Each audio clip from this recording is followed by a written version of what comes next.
नाशिक जिल्हा नाशिक जिल्हा नाशिक जिल्हा नाशिक जिल्हा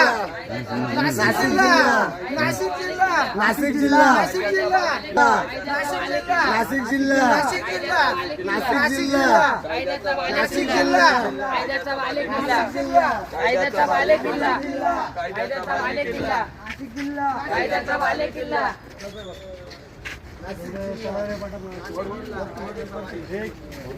नाशिक जिल्हा कायद्याचा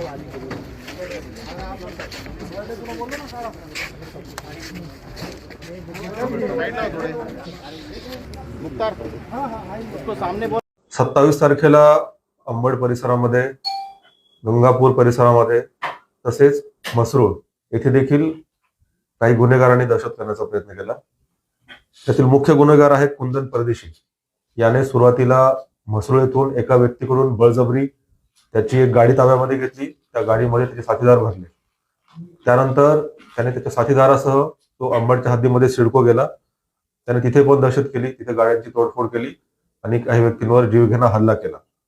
त्यानंतर तो गंगापूर परिसरामध्ये आला, कॉलरोडच्या परिसरामध्ये. तिथे पण त्यानं एका चहा व्यावसायिकावर हल्ला करण्याचा प्रयत्न केला. या तिन्ही घटनांमध्ये गंभीर स्वरूपाचे गुन्हे दाखल करण्यात आलेले आहेत आणि या प्रकरणामध्ये आतापर्यंत 9 आरोपी आणि 1 विधी संघर्षग्रस्त बालक यांना अटक करण्यात आलेली आहे.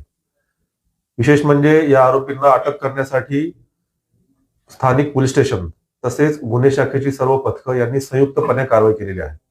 गुन्हे शाखेचं युनिट 1चं पथक, गुन्हे शाखेचं युनिट 2चं पथक, गुन्हे शाखा अंबड पथक, याशिवाय म्हसरूळ पोलीस ठाणे, गंगापूर पोलीस ठाणे आणि अंबड पोलीस ठाणे या सर्वांनी संयुक्त कारवाई केलेली आहे आणि या सर्व आरोपींना MP मध्ये पळून जात असताना अटक करण्यात आलेली आहे.